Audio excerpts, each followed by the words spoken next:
Hello नमस्कार दोस्तों। आज हम आप लोगों को हिस्ट्री से दिल्ली सल्तनत, गुलाम वंश, खिलजी वंश और तुगलक वंश, सैयद वंश एवं लोदी वंश के क्वेश्चन कराएंगे। ठीक है, तो देरी ना करते हुए क्वेश्चन देखते हैं। आगे क्वेश्चन यहाँ से। हाँ, क्वेश्चन ये दिया गया है, लौह और रक्त की नीति किसने अपनाई थी? लौह और रक्त की नीति किसने अपनाई थी? ये लोअर पीसीएस द्वितीय में पूछा गया क्वेश्चन। ठीक है ना, तो ये बलबन ने अपनाई थी। किसने? बलबन ने। इसका डिटेल में देखेंगे। डिटेल में क्या है? डिटेल में है, लौह और रक्त की नीति अर्थात कठोर नीति गुलाम वंशीय शासक बलबन ने अपनाई थी। बलबन ने विद्रोहियों को कमजोर करने तथा मंगोल आक्रमण से रक्षा के लिए यह नीति अपनाई थी। बलबन ने राजत्व सिद्धांत को ऊंचा रखने के लिए सिजदा और पैबोस प्रथा का भी आरंभ किया था। बलबन ने नवरोज उत्सव शुरू किया। अगर नवरोज जो होता है ये बलबन ने स्टार्ट किया था। ठीक है ना, नवरोज बलबन ने स्टार्ट किया था। और बलबन ने लौह और रक्त की नीति अपनाई थी। और सजदा और पोबोस यानी कि ये भी बलबन ने अपनाई थी। ठीक है, तो यहाँ से काफ़ी क्वेश्चन बनेंगे। आगे क्वेश्चन देखते हैं। अगला क्वेश्चन देखेंगे। अगला क्वेश्चन दिया गया है कि किसके शासनकाल में एबन बतूता भारत आया था? एबन बतूता भारत किसके शासनकाल में आया था? तो ये मोहम्मद बिन तुगलक के शासनकाल में एबन बतूता आया था। ठीक है, तो अगला इसकी डिटेल में देखेंगे। इसकी डिटेल में क्या कह रहा है ये डिटेल देखो। इसकी डिटेल में कहा एबन बतूता 1333 ईस्वी में, याद रखेंगे इसको। मोहम्मद बिन तुगलक के काल में भारत आया था। यह मोरक्को अफ्रीका, यदि एबन बतूता पूछा जाता कहाँ का निवासी है तो यह मोरक्को अफ्रीका का निवासी था। इसका मूल नाम शेख फतेह अबू अब्दुल्ला या अब्दुल्ला मोहम्मद बिन बतूता था। ठीक है ना, और मोहम्मद तुगलक ने उसे दिल्ली का काजी नियुक्त किया था। 1342 ईस्वी में। मोहम्मद बिन तुगलक अपना राजदूत बनाकर चीन भेजा था। मोहम्मद बिन तुगलक ने। ठीक है ना, इसने अपना यात्रा वृत्तांत को रहला, यानी कि ये अगर पूछा जाता है कि एबन बतूता की पुस्तक का नाम क्या है तो रहला है। क्या है? रहला है। और किसके शासनकाल में आया था? मोहम्मद बिन तुगलक के शासनकाल में। इससे काफ़ी चीज़ें बनती हैं। ठीक है, इसलिए डिटेल में हम कराते हैं आपको। तो अगला क्वेश्चन देखते हैं। क्वेश्चन नंबर 6 कि भारत पर तैमूर ने किस वर्ष आक्रमण किया था? तैमूर ने किस वर्ष आक्रमण भारत पर किया था? तो 1398 ईस्वी में। 1398 ईस्वी में। डिटेल में देखेंगे इसको। डिटेल में इसमें ये कहा गया है कि तुगलक वंश के अंतिम शासक नसीरुद्दीन महमूद 1394 से 1412 ईस्वी के शासनकाल में 1398 ईस्वी में मंगोल आक्रमणकारी तैमूर ने भारत पर, यानी 1398 ईस्वी में, ठीक है ना, मंगोल ने भारत पर आक्रमण किया था। तो अगला क्वेश्चन करेंगे। क्वेश्चन नंबर 7 यानी किस शासक ने भारत में तुगलक वंश की नींव रखी थी? तुगलक वंश की नींव किसने रखी थी? तो गयासुद्दीन तुगलक ने तुगलक वंश की नींव रखी थी। और ग्राम विकास अधिकारी में 2018 में पूछा गया। और यहीं से सारे क्वेश्चन बनेंगे और वो ही क्वेश्चन करा रहे हैं जो किसी ना किसी परीक्षा में आएंगे। और डिटेल को अच्छे से देखना और सुनना तो जो आपको याद हो जाएगा। जैसे यहाँ पर इसकी भी डिटेल में थोड़ा देखेंगे आंसर। तुगलक वंश के संस्थापक गाजी मलिक गयासुद्दीन तुगलक था। इसका संबंध कौरव जनजाति था। गाजी मलिक 8 सितंबर 1320 ईस्वी को गद्दी पर बैठा था। 8 सितंबर 1320 ईस्वी को गद्दी बैठा था। इसने सिंचाई के लिए कुएं नहरें का निर्माण कराया था। किसने? ठीक है ना, ये गयासुद्दीन तुगलक ने। इसने तुगलकाबाद नामक नगर की स्थापना की। इस वंश में 3 योग्य शासक हुए। गयासुद्दीन तुगलक का पुत्र मोहम्मद बिन तुगलक था। उसका उत्तराधिकारी फिरोज शाह तुगलक था। ठीक है ना, तो गयासुद्दीन तुगलक के जो था एक ये शासक था, इसका पुत्र मोहम्मद बिन तुगलक था और उसका भी उत्तराधिकारी जो था फिरोज था। ठीक, अगला क्वेश्चन देखेंगे। क्वेश्चन नंबर जो 7 था, अब क्वेश्चन नंबर 8 में देखेंगे। हाँ, क्वेश्चन नंबर 8 है कि दिल्ली में अलाउद्दीन खिलजी ने शासन की अवधि क्या थी? अलाउद्दीन खिलजी के शासन की अवधि दिल्ली में क्या थी? तो ये 1296 से 1316 थी। इसका भी डिटेल में देखेंगे। डिटेल में है कि यहाँ दिल्ली में अलाउद्दीन खिलजी के शासनकाल की अवधि 1296 से 1316 ईस्वी तक थी। उसका साम्राज्य अफगानिस्तान से लेकर मध्य भारत तक फैला था। अलाउद्दीन खिलजी दिल्ली सल्तनत के खिलजी वंश का पूरा दूसरा शासक था। ठीक है ना, अलाउद्दीन खिलजी के प्रमुख अभियान कौन कौन से थे? पहला अभियान देख लेते हैं। काफ़ी अभियान चलाए उसने, जैसे गुजरात विजय 1297। ठीक है ना, और ये जैसलमेर विजय जो हुई 1299 से, रणथंभौर विजय हुई 1301 में, और चित्तौड़ विजय 1303 में, और मालवा 1305 लगातार 1300 यानी 1297 से लगातार 1-2 वर्ष छोड़ के मालवा 1305 और सेवान 1308 और जालौर 1311 ईस्वी। ठीक है ना। इसने इतनी विजय अलाउद्दीन खिलजी ने इसके अभियान थे। अगला क्वेश्चन देखते हैं, क्वेश्चन नंबर अगला। तो खिज्र खां निम्न में से किस राजवंश से संबंधित था? खिज्र खां पूछा जाता है तो खिज्र खां तो ये था सैयद वंश से यहाँ, और ये विधान भवन रक्षक में पूछा गया है, ठीक है ना। तो इसका डिटेल में देखेंगे, डिटेल में देखो क्या है कि खिज्र खां दिल्ली सल्तनत के सैयद वंश की बात करें 1414 से 1451 ईस्वी तक था का संस्थापक था। इसने मंगोल आक्रमणकारी तैमूर को सहयोग प्रदान किया था। बदले में तैमूर ने इसे लाहौर और मुल्तान और दीपालपुर की सूबेदारी सौंपी थी, ठीक है ना। उदाहरण कि खिज्र खां ने सुल्तान की उपाधि धारण नहीं की थी, बल्कि ये रैयत ए आला की उपाधि से ही संतुष्ट था, ठीक। और अगला क्वेश्चन देखते हैं, यहाँ से देखो ये क्वेश्चन कई बार पूछा जाता है। अमीर खुसरो जिन्हें कव्वाली का पिता एवं भारत का तोता भी कहा जाता है, इसके दरबार में किसके दरबार में दरबारी कवि थे, ठीक है। अमीर खुसरो पूछा जाता है किसके दरबार में दरबारी कवि थे, तो अलाउद्दीन खिलजी के। किसके? अलाउद्दीन खिलजी के। और डिटेल में देखेंगे, डिटेल से काफ़ी क्वेश्चन बनते हैं, इस वजह से हम आप लोगों को डिटेल ज़रूर कराते हैं। और डिटेल से देखना, डिटेल में ये दिया गया है कि अमीर खुसरो जिन्हें कव्वाली का पिता एवं भारत का तोता भी कहा जाता है, ठीक है ना। अलाउद्दीन खिलजी के दरबार के कवि थे, दरबारी कवि थे। हिंदी खड़ी बोली का जनक माना जाता है। अमीर खुसरो ने 8 सुल्तानों का काल देखा है। अलाउद्दीन खिलजी के दरबार में कवि थे। अमीर खुसरो मुस्लिम कवि थे, परंतु हिंदी शब्दों का खुलकर प्रयोग करते थे। इन्होंने हिंदी, हिंदवी और फारसी को एक साथ लिया और खड़ी बोली को जन्म दिया, ठीक है। खड़ी बोली को जन्म दिया और इन्होंने काव्यात्मक शैलियों में हिंदी का प्रयोग किया। फारसी की एक नई शैली की रचना की जिसे सबक हिंदी और हिंदुस्तानी शैली के नाम से प्रसिद्ध हुई। इन्हें तुर्क-अल्लाह जैसी उपाधि दी गई, ठीक है ना। इन्हें तुर्क-अल्लाह नामक उपाधि दी थी। अगला क्वेश्चन देखते हैं हम कि भारत में सिकंदर लोदी का शासनकाल कब से कब तक था। भारत में सिकंदर लोदी का शासनकाल पूछा जाता है कब से कब तक था, ठीक है।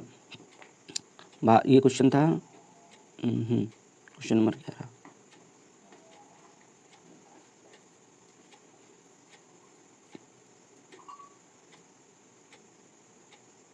हाँ, तो इसमें पूछा गया है भारत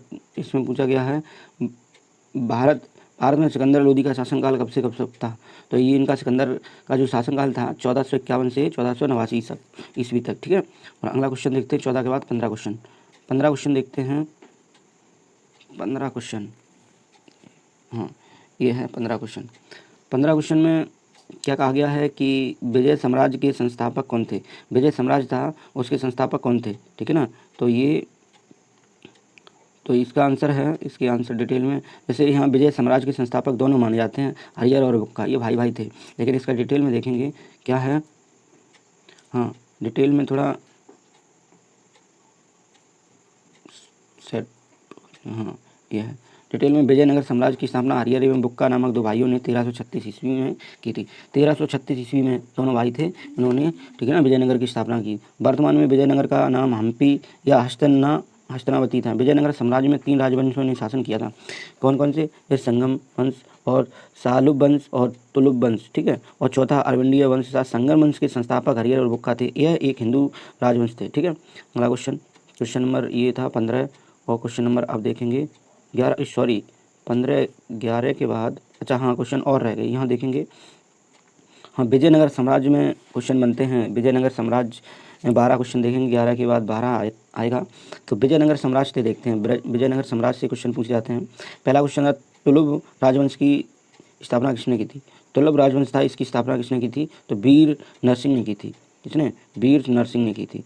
और डिटेल में देखते हैं, तुलुब वंश 1505 से 1570 ईस्वी की स्थापना नरसा नामक के पुत्र वीर नरसिंह ने की थी। इतिहास में इन्हें द्वितीय बलाफार की संज्ञा दी गई। तुलुब वंश विजयनगर का तीसरा राजवंश था, ठीक है। अगला क्वेश्चन दिया गया है कि किस प्राचीन साम्राज्य में महिलाएं कुश्ती में भाग लेती थीं। किस साम्राज्य में? तो विजयनगर साम्राज्य में। विजयनगर साम्राज्य की, ठीक है ना, स्थापना किसने की थी, तो हरिहर और बुक्का ने। यहाँ पर विजयनगर साम्राज्य 1336 से 1646 मध्यकालीन दक्षिण भारत का एक साम्राज्य था। इसकी स्थापना हरिहर प्रथम तथा बुक्का राय नामक 2 भाइयों ने की थी। इस प्राचीन साम्राज्य की महिलाएं कुश्ती में भाग लेती थी, ठीक है। तो कुश्ती में कहाँ की महिलाएं भाग लेती थी, तो ये आपको पता रहना चाहिए, कहाँ की, विजयनगर साम्राज्य की, ठीक है। अगला क्वेश्चन देखते हैं। क्वेश्चन नंबर अगला है कि विजयनगर साम्राज्य किस नदी के किनारे स्थित था। तो विजयनगर साम्राज्य तो था तुंगभद्रा नदी पर, तुंगभद्रा, ठीक है ना। और इसका डिटेल में देखो, विजयनगर राज्य तुंगभद्रा नदी के उत्तर तट पर स्थित है।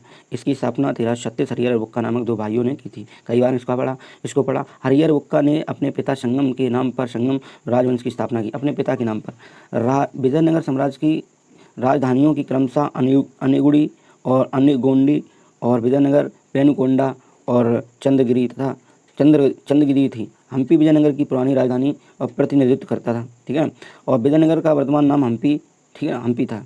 अगला क्वेश्चन, विजयनगर साम्राज्य के संस्थापक कौन थे? विजयनगर साम्राज्य के संस्थापक अभी बताया था वो, ये क्वेश्चन एक बार हम करा चुके, रिपीट हो गया है। तो ये दोनों थे, हरिहर और बुक्का। ठीक है, अब क्वेश्चन नंबर 16 देखेंगे। क्वेश्चन नंबर 16 में अब सिख वंश से कुछ क्वेश्चन बनेंगे। सिख वंश एक भक्ति आंदोलन से क्वेश्चन पूछे जाते हैं, यहाँ से भी देख लेते हैं। ठीक है, तो अब यहाँ से पहला क्वेश्चन इसका देखिए, क्वेश्चन नंबर 16, किस सिख गुरु की जयंती गुरु पर्व त्यौहार के रूप में मनाई जाती है? तो ये मनाई जाती है गुरु नानक। ठीक है, तो सिख धर्म के संस्थापक भी यही थे, यानी सिख पंथ के संस्थापक तथा सिखों के पहले गुरु नानक देव की जयंती गुरु पर्व त्यौहार के रूप में मनाई जाती है। इनका जन्म रावी के नदी के किनारे आधुनिक पाकिस्तान में, ठीक है, पंजाब प्रांत में तलवंडी नामक गाँव में हुआ था। उन्होंने सामाजिक कुरीतियों का विरोध किया और मूर्ति पूजा का निरर्थक माना। ठीक है, निरर्थक मूर्ति पूजा को माना। अगला क्वेश्चन वर्ष खालिस्तान निम्न में से गुरु गोविंद सिंह ने बैसाखी दिवस को आनंदपुर साहिब में सिखों की सामान्य बैठक बुलाई थी तथा खालसा अथवा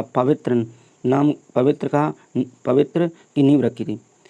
तो यहाँ कब रखी थी? ये पूछा, जूनियर असिस्टेंट में पूछा गया है। तो इसी डिटेल में देख लेते हैं, क्लियर नहीं है। 14 ये इसका डिटेल है 1699, क्लियर नहीं है तो डिटेल से क्लियर इसका हो जाएगा आंसर। ठीक है, तो यहाँ पर हाँ ये है कि गुरु गोविंद सिंह सिख धर्म के 10वें और अंतिम थे। इन्होंने 1699 ईस्वी में, ये है 1699 ईस्वी में खालसा पंथ की स्थापना की, जो सैनिक संतों का विशिष्ट समूह था। इस्लामिक युग में सिखों के उत्पीड़न ने खालसा की स्थापना को प्रेरित किया, जो अंतरात्मा और धर्म की स्वतंत्रता का पंथ था। खालसा ऐसे पुरुष और महिलाएं हैं जिन्होंने सिख बपतिस्मा और समारोह में भाग लिया था, जो कि सिख और ये सिख आचार संहिता और परंपराओं का सख्ती से पालन करती थी। ठीक है, और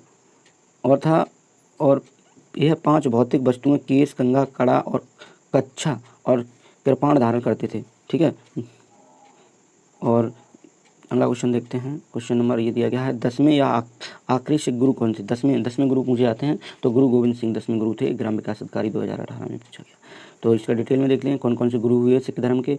तो सिख धर्म के 10 गुरु हुए हैं, जिनका नाम निम्न है। गुरु नानक पहले थे, आनंद दूसरे, अमरदास तीसरे और चौथे थे रामदास, और 5वें गुरु अर्जुन देव पूछा जाता है। हरिगोविंद सिंह, हरिराय और हरिकिशन तेग बहादुर 9वें और 10वें भी पूछे जाते हैं गुरु गोविंद सिंह। ठीक है, अगला क्वेश्चन देखते हैं कि लंगर की परंपरा किसने आरंभ की थी? लंगर की परंपरा किसने आरंभ की थी? तो सिख धर्म के संस्थापक गुरु नानक जी ने। ठीक है ना, और ये कहा गया सिख पंथ की स्थापना गुरु नानक ने की थी।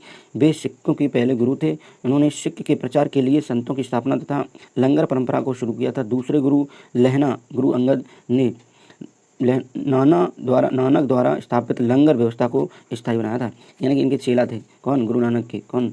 आनंद के अंगद। अगला क्वेश्चन देखते हैं, ये क्वेश्चन था 18 और 19। क्वेश्चन नंबर 19 देखेंगे। अरे 18 ये तो हो चुका है, अच्छा नीचे है 19 हो गया है। 20 देखेंगे, 20 क्वेश्चन नंबर 20 देखते हैं। हाँ, 20 में ये कहा गया है किस सिख गुरु ने आदि ग्रंथ संकलित किया था? कौन से सिख गुरु थे जिन्होंने आदि ग्रंथ संकलित किया था? वो थे गुरु अर्जुन देव। यह लोअर तृतीय में पूछा गया क्वेश्चन है, और इसे डिटेल में देखेंगे। इसमें क्या कहा गया? सिख के 5वें गुरु अर्जुन देव 5वें गुरु थे। ठीक है ना, आदि ग्रंथों को संकलित किया इन्होंने अमृतसर नामक पूर्व नाम रामदासपुर, अमृतसर का पुराना नाम रामदासपुर था, का निर्माण पूरा कराया, और इन्होंने अमृतसर एवं संतोष नगर नामक तालाब बनवाया। इन्होंने अमृतसर तालाब के मध्य हरमिंदर साहिब का निर्माण करवाया, जिनकी नींव सूफी संत मियाँ मीर के द्वारा रखा गया था। और जागीर ने अपने विद्रोही पुत्र खुसरो की मदद के आरोप में गुरु अर्जुन देव को फांसी पर दे दिया था। ये पूछा जाता है, फांसी पर गुरु अर्जुन देव को किसने दिया था? तो ये दिया था जागीर ने अपने विद्रोही पुत्र खुसरो की मदद से। ठीक है, अगला क्वेश्चन, ये क्वेश्चन पूछा गया है। अगला ये वन रक्षक में पूछा गया है कि किस मुगल शासक ने मुगल शासक के आदेश पर सिखों के 5वें गुरु अर्जुन देव को मार दिया गया था। तो अभी जस्ट पढ़ा था जहांगीर के द्वारा। ठीक है, अगला क्वेश्चन नंबर 22, यानी भक्ति आंदोलन को उत्तर भारत में ले आने का श्रेय निम्न में से किसको जाता है? तो ये जाता है रामानंद को। किसको? रामानंद को जाता है। ठीक है, डिटेल में देखेंगे इसको। भक्ति आंदोलन का आरंभ 800 ईस्वी से 1700 ईस्वी के बीच दक्षिण भारत के अलवारों और नायनारों से हुआ था। यदि भक्ति आंदोलन के नेता रामानंद इसे उत्तर भारत ले आए। उन्होंने लोगों को यह सिखाया कि भगवान राम के प्रति प्रेम और समर्पण रखने तथा इनके नाम उच्चारण से मुक्ति पाई जा सकती है। ठीक है, क्वेश्चन नंबर अगला देखते हैं। क्वेश्चन, निम्न में से किस विकल्प में सही ढंग से मेल नहीं खाता है? इसमें कहा गया है 1303 इब्न बतूता भारत पहुंचा था, 1506 ईस्वी में गुरु नानक का जन्म हुआ था और 1290 में मार्को पोलो भारत आया था, 1498 में। ये भी सही है और ये भी सही है। ठीक है ना। और 1300 अभी पढ़ा था, 1333 ईस्वी में इब्न बतूता भारत आया था, मोरक्को का निवासी, मोरक्का अफ्रीका का निवासी था। और गुरु नानक का जन्म जो था ये 1506 नहीं 1469 में हुआ था, ये दिया गया है। गुरु नानक देव का जन्म 1469 ईस्वी में शेखपुरा जिले के एक गांव तलवंडी लाहौर में हुआ था। ठीक है ना। अगला क्वेश्चन देखें, एक और 25 तक कराएंगे, अभी 2 और क्वेश्चन बचे हैं। एक ये, बीजक पुस्तक के लेखक कौन है? बीजक किसकी रचना? बीजक जो है कबीरदास की। किसकी? कबीरदास की। ये हिंदी से यहाँ क्वेश्चन एक और देखते हैं और थोड़ा रचना और देख लेते हैं कौन किसकी रचना है ये। तो ये यहाँ पर रचना दी गई हैं। हाँ, ये रचना है कि लेखक और रचनाएं कबीरदास की बीजक है। कबीरदास की कौन सी है? बीजक है। और सूरदास सूर सागर, सूर सुरावली, सूर लहरी। ठीक है, कवितावली, गीतावली, दुआवली और भी हैं रचनाएं। और विद्यापति की हैं कीर्तिलता, कीर्ति पताका, पुरुष परीक्षा, भू परिक्रमा। ठीक है, ये लास्ट क्वेश्चन ये मुगल काल। अच्छा, इसको अब हम कल कराएंगे अगली वीडियो में। ठीक है ना। अगर आप लोगों ने इस वीडियो को, इस चैनल को सब्सक्राइब नहीं किया, सब्सक्राइब जरूर कर लें। और आपको अब हम यानी कि पूरी हिस्ट्री ख़त्म करा देंगे और वो भी मोस्ट सिलेक्टेड क्वेश्चन करा रहे हैं। तो कल हम जो अगली वीडियो में कराएंगे मुगल वंश यानी मुगल काल के बारे में पढ़ाएंगे। Thank you. ठीक है।